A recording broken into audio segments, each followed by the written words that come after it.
नमस्कार, मी सेजल देशमुख आणि तुम्ही पाहत आहात संध्या न्यूज। जनाई उपसा सिंचन योजनेच्या तिसऱ्या टप्प्याच्या रायझिंग मुख्य पाईपलाईन ते बोरकरवाडी तलावापर्यंत करण्यात आलेल्या पाईपलाईनच्या कामाचे उपमुख्यमंत्री तथा जिल्ह्याचे पालकमंत्री अजित पवार यांच्या हस्ते लोकार्पण करण्यात आले। भूजल पातळीचा विचार करता नागरिकांनी पाणी वापराबाबत काटेकोरपणे नियोजन करावे असे आवाहन त्यांनी यावेळी केले। टाटा कन्सल्टन्सी सर्व्हिसेस लिमिटेड यांच्या सामाजिक उत्तरदायित्व निधीतून हे पाईपलाईनचे काम करण्यात आले।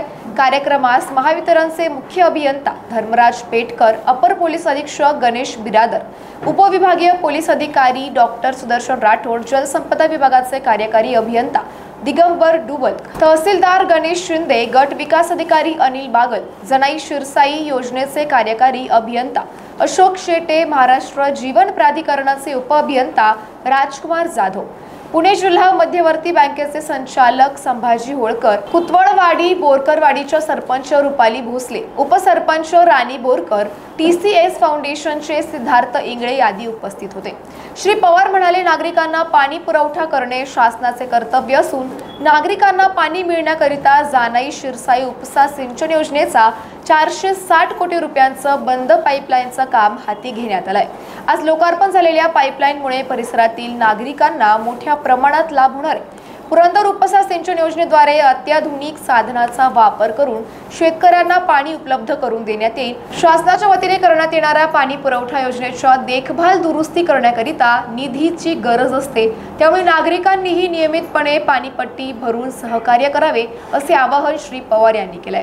आगामी काळात जनाई शिरसाई आणि पुरंदर उपसा सिंचन योजनेसाठी सौर पॅनल बसवण्यात येणार आहे। सौर ऊर्जेद्वारे निर्मिती होणारी वीज महावितरण कंपनीला दिली जाणार असून यामुळे योजनेच्या वीज देयकात कपात होईल, त्यामुळे शेतकऱ्यांना पाणीपट्टीतही लाभ होईल अशी माहिती देखील श्री पवार यांनी दिली आहे। श्री पवार यांनी राष्ट्रीय ग्रामीण पेयजल कार्यक्रमाअंतर्गत करण्यात येणाऱ्या मुर्टी व इतर 7 गावे प्रादेशिक नळ पाणी पुरवठा योजना आणि मुर्टी व लोणी भापकर महाराष्ट्र जीवन प्राधिकरण प्रादेशिक पाणी पुरवठा योजनेअंतर्गत बांधण्यात आलेल्या या योजनेच्या माध्यमातून परिसरातील 11 गावांना पाणी पुरवठा करण्यात येतोय।